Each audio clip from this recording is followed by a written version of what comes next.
लड़का मेरे पास आता है और वो बोलता है पापा मैंने उपवास किया, जब आपने कहा मैंने फास्टिंग किया, लेकिन मैं फास्टिंग कर रहा था, रास्ते में मेरे को किसी ने टक्कर मारा और मैं गिर गया। मैंने कहा अच्छा। कह रहा मैंने एक बहन और आई बोलती, कह रही कि मैंने फास्ट किया, उसी दिन कहते हमें एक बैड न्यूज आ गई, अरे पास्टर जी आपने तो कहा था फास्ट करो। मैं कह रहा हूं कि याद रखना, फास्टिंग के अंदर कहता है परमेश्वर आपके पास नहीं है, फास्टिंग के पीछे आपके शैतान खड़ा होता है। याद रखना, जब आप फास्टिंग करते हैं आपके पीछे शैतान खड़ा होता है। यहां पर जब आप मत्ती का 4 पढ़ रहे हैं, जब 40 दिन जंगल में गया तो यहां पर कौन था?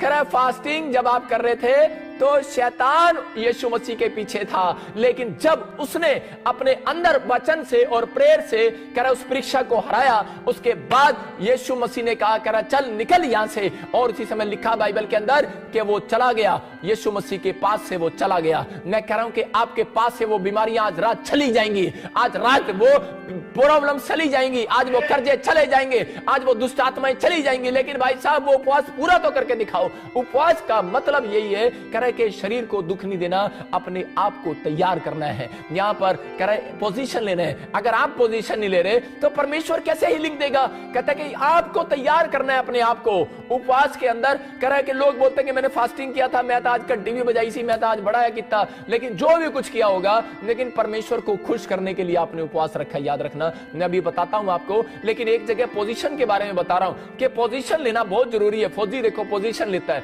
एक मां ने अपने बच्चे को कहा जब पहली बारिश आए तो बाल्टी बेटे पहली बारिश के अंदर रख देना, वो पानी मुझे चाहिए, वो बड़ा शुद्ध होता है, उससे अगर नहाओ एलर्जी दूर हो जाती है। पहले लोग ऐसा मानते थे। और उसकी मां ने उसको कहा, और उसके बेटे ने जाकर जब बाल्टी बाहर रखी, बारिश खत्म हुई, मां ने कहा वापिस ले आ, तो उसी समय उसने उसको डांटा और थप्पड़ लगाए। कारण क्या था?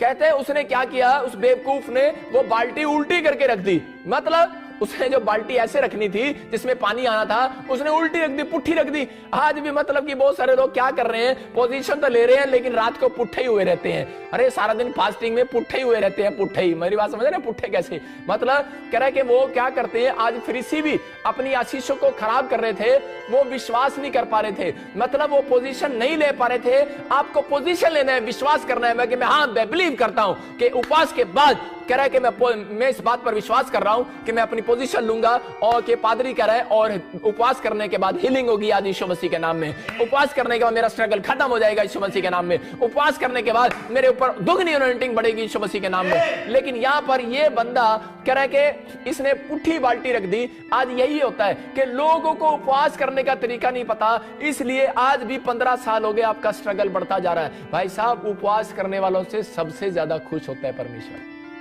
उपवास करना छोटी बात नहीं है। बाइबल बताती है इस बात के लिए कि हमें समझना है फास्टिंग प्रेयर क्या है। फास्टिंग क्या है? कह रहा उपवास में अपने शरीर को दुख नहीं देना कि हमने सारा दिन खाना नहीं खाया और 5 बजे देखते रहते हैं, अपनी पत्नी को बोलते रहते हैं कब बंद होएगा, ताश खेलते रहते हैं बैठकर, यार चल यार मैं साडी पत्नी ने कह रहा उपवास रखवाया है, कहते उपवास रखेंगे भला होएगा करदा। सारा दिन ताश खेल रहे हैं, सारा दिन टीवी देख रहे हैं, कहते हैं मम्मी 5 कब बजेंगे, टीवी देख रहे हैं, आप टाइम पास कर रहे हैं। इसका मतलब तो आपको भूख दुगनी लगेगी। मैं कह रहा हूं कि आपको भूख, इसलिए यीशु मसीह बोलता है वचन से, कह रहा है कि अगर आप उपवास करते हैं, अगर प्रेयर के साथ आप उपवास करते हैं, तो वो आपकी रोटियों का जुगाड़ करने वाला आज रात, वो आज आपके कामों का जुगाड़ करने वाला आज रात, वो अगर आपने सारा दिन उपवास किया है और आपने वचन नहीं पढ़ा और प्रार्थना नहीं किया, बोलते हैं कि बहाना लगाने की जरूरत नहीं है कि पापा मैं जॉब में जाती हूं। परमेश्वर कहता है मैंने नहीं कहा कि तुम 40 के 40 उपवास रखो। यीशु मसीह ने एक रोजा रखा, 40 दिन का एक रोजा रखा यीशु मसीह ने। कई बार याद रखना कि यीशु मसीह एक रोजा 40 दिन जैसा रखा, उसने 40 दिन के रोजे को एक दिन जैसा रखा। मैं उसको 40 दिन नहीं कह रहा हूं, यीशु मसीह के 40 दिन एक दिन, समझ रहे ना मेरी बात को? उसने अपने आप के लिए यह बताना चाहता है आपको, कह रहा है कि आपके 1000 दिन, लेकिन यीशु मसीह का एक दिन है। मैं कह रहा हूं उसका एक दिन आपके लिए 1000 दिन। लेकिन यहां पर वो कह रहा है कि बेशक आप परमेश्वर को मत बताओ कि मैं उपवास कर रहा हूं, ये कर रहा हूं, फलाना कर रहा हूं, वो सब जानता है आपके लिए, लेकिन आपको बहाने मारने की जरूरत नहीं है। मैं जॉब में हूं, मैं स्कूल में हूं, मेरे पास आज ये था वो था। परमेश्वर कह रहा है मुझे, कह रहा है मैं तुम्हारे एक उपवास से भी खुश हो सकता हूं। लेकिन कहता है, कह रहा तुम्हें क्या करना है, कह रहा तुम्हें छुट्टी करनी है उस दिन जिस दिन तुम्हारा रेस्ट डे हो। तरीका है ये उपवास करने का कि छुट्टी ले लो और उस दिन पूरे दिन उपवास करो। कह रहा है कि उस दिन आप किसी से बात ना करो, फोन स्विच ऑफ करो।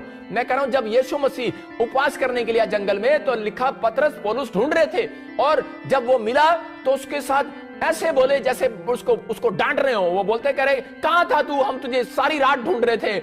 यीशु मसीह ने कहा, कह रहा मैं अपने पिता से बातें करने के लिए गया था। मेरी बात समझ रहे हैं कि नहीं? स्विच ऑफ कर दो मोबाइल को, कमरा बंद करो और उस दिन उपवास करो। हो सकता है कि आपका उपवास अगर ज्यादा लंबा नहीं है, आप 5 बजे तक उपवास कर सकते हो। अगर आप 5 बजे तक नहीं कर सकते, अगर आप शुगर पेशेंट हैं तो आप 2 बजे तक आप उपवास कर सकते हो। या फिर आप एक दिन में कह रहा एक टाइम खाना खा सकते हो, दोपहर को आप खाना खा सकते हो। आप दोपहर को खाना खाओ और रात तक आप उपवास कर सकते हो। आप 24 घंटे में अगर आप 3 टाइम खाना छोड़ के अगर आप सब्जी 1 टाइम खा सकते हो, अगर आपको कोई शुगर पेशेंट है। या फिर आप हार्ड फास्टिंग कर सकते हैं कि आप कोई पानी के साथ या फिर कोई मतलब कि जैसे हार्ड फास्टिंग करना है, चाय पानी कुछ नहीं लेना, या फिर आप चाय पानी वाला उपवास रखो। ये उपवास आपको बोल कर रखने हैं, मतलब परमेश्वर को बता कर रखना है। यहां पर यशाया में देखो हम क्या पढ़ते हैं 58:4 में, वहां पर क्लियर लिखा कह रहा है कि आजकल जैसे तुम उपवास रखते हो मुझे मालूम है।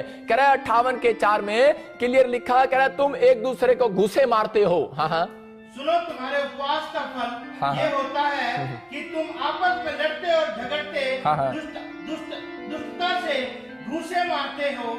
जैसा उपवास तुम आजकल रखते हो उससे तुम्हारी प्रार्थना ऊपर नहीं सुनाई देगी। देखो